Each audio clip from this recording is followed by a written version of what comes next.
Mahal na Panginoon, maraming salamat po muli at kami po'y nagising pa. Kami po'y humihinga pa, kami po'y nakatindig pa ngayong araw na ito ng Lunes. Lord, salamat po sa biyayang ito. Higit sa lahat nga po ang biyaya po ng buhay. Lord, bigyan niyo po ng purpose ang aming buhay. Mahal na Panginoon, kayo po aming kinikilala na pinakamakapangyarihan sa lahat. Wala na po ibang maaring sandalan kundi ang inyong kapangyarihan na nagpapagaling. Ang inyong kapangyarihan na nagpapahupa po sa aming mga pangamba at damdamin. Mahal na Panginoon, salamat po muli sa lahat ng biyaya na inyong pinagkakaloob sa amin.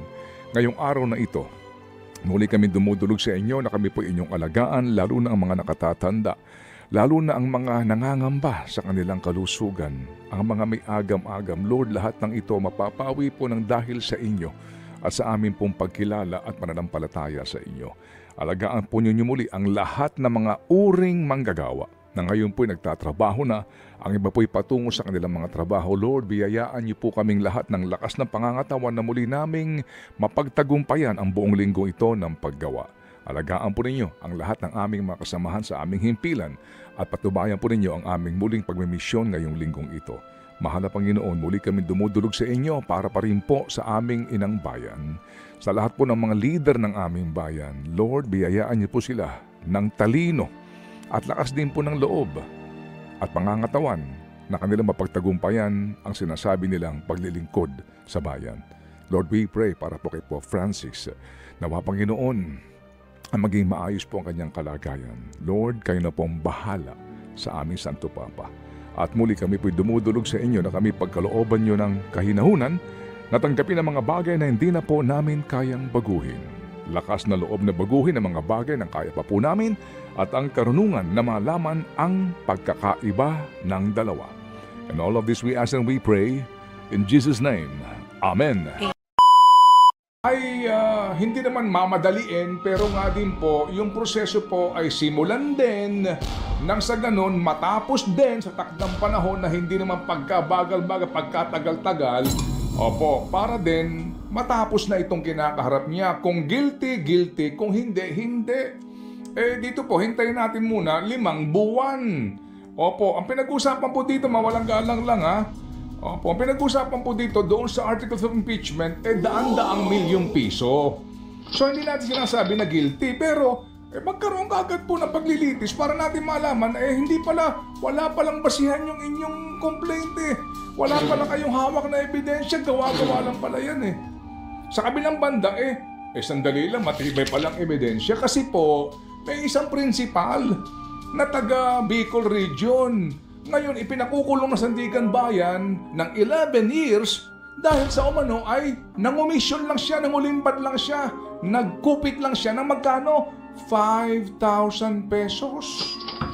5,000 piso Yung principal po, dahil lang doon sa mga nag-donate ng simento sa kanya pong school building, doon sa kanyang eskwelahan, hindi daw niya dineklara at umano'y binulsa yung 5,000 piso.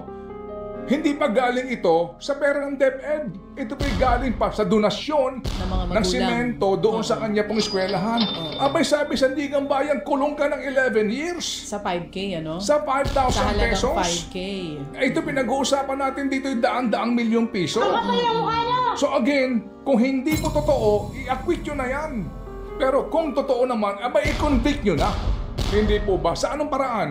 Doon nga sa proseso na hindi nga mamadaliin, pero hindi naman sobrang tagal. Anong sabi?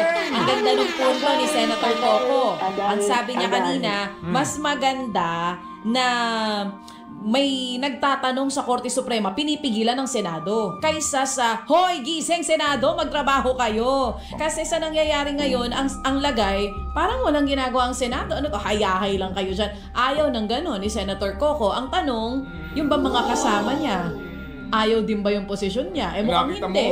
Kasi sumagot siya Nasa nasa bukirin, nabuhay sila. Pag-usapan doon natin yung budget. Na naman, di ba?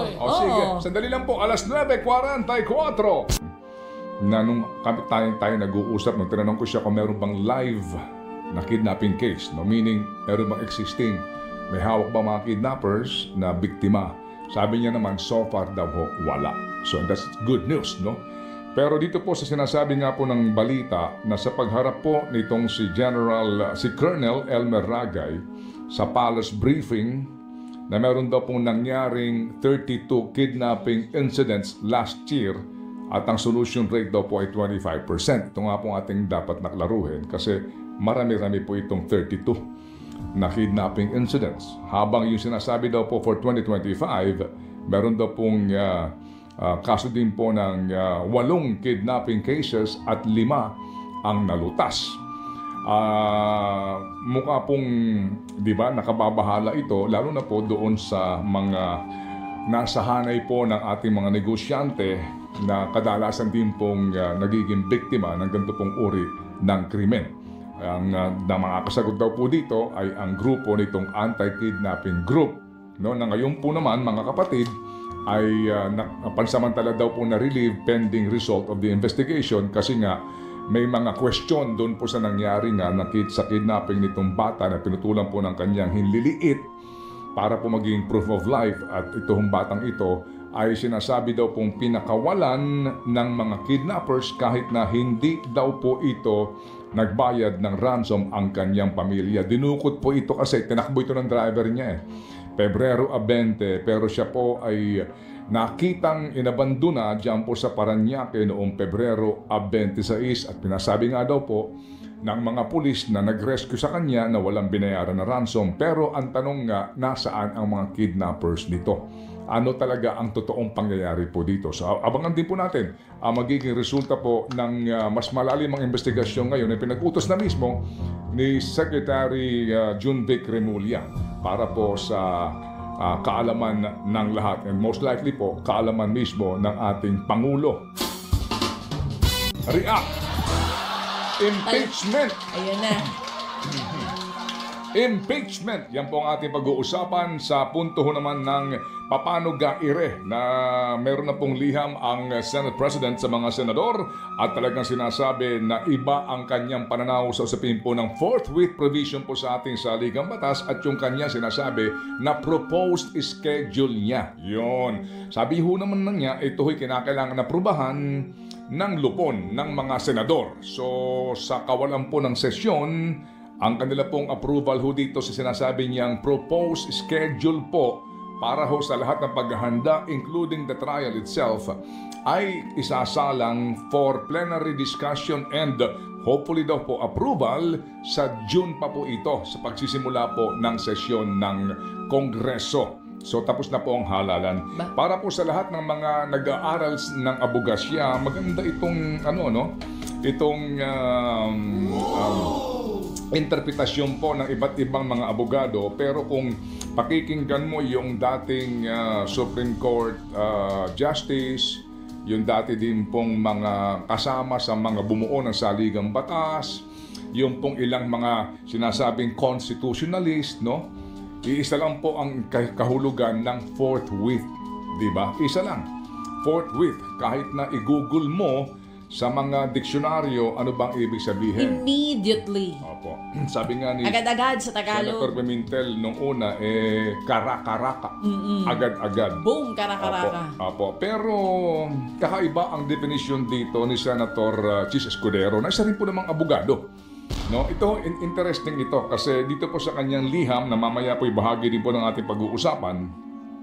Ang sinasabi niya po dito sa kanyang sulat sa mga honorable members of the Senate, no? Sabi niya rito, no? I am fully aware of the verba legis rule. Yan, in statutory construction. Basic po ito, College of Law, first year. Okay, paano yung iyong interpretasyon sa mga provision po ng batas? Meron niya sinasabing panuntunan. Yung sinasabi pong verba legis rule ay kung ano yung sinasabi ng salita, yun na yun. Wala nang ibang interpretasyon. Sabi niya rito, I am fully aware of the verba legis rule in statutory construction, as I am of existing jurisprudence which interprets forthwith to mean within reasonable time. So iba ito ha, within reasonable time, hindi na immediately. Kumbaga, sa wikang Filipino, pakitranslate nga, baby girl, within reasonable time. dun sa oras na katanggap-tanggap. Sa panahon na kauna-unawa. Yan, tama. Which may be a longer or shorter period according to the circumstances of each particular case. Very interesting Ang galing indeed. ah. Oo. Na maaari daw, na bawat particular na kaso, iba-iba. Oo. Dahil po siguro sa pag may eleksyon, ganun. Kapag gusto kong manatili as Senate President hanggang 20th Congress, hindi, wala ho naman ganun. Sinasabi lang ho ng mga, alam niyo na, ibang mga nag-iisip. Pero dito po kasi ang kanyang ginamit po ng mga jurisprudence, ito yung mga taon ng kanyang sinasabi, nagbanggit siya ng mga kaso kung saan daw po mayroong binanggit na interpretasyon. Ang hukuman, kung GR ito ba ay GR ng Supreme Court? Malamang. Okay. Ang sinasabi niya rito, anong mga kaso ito? 1902. Yan, November 26, 1902 case. 1902. Meron ding mas hindi late. Okay. Opo. Meron din Mas pong bago. kaso ng July 1928 Oo. Bigyan mo pa ako ng mas bago. at October 1935. Ko parang kailan lang naman yan di ba? Opo. Ito po yung mga binabanggit niyang jurisprudence. Oo. So, always modified by circumstances and the nature of the duty to be performed. Ayun po. So sabi nga natin, kasi kapag pinag-usapan natin ang interpretasyon sa batas, napakaraming abogado, napakaraming interpretasyon.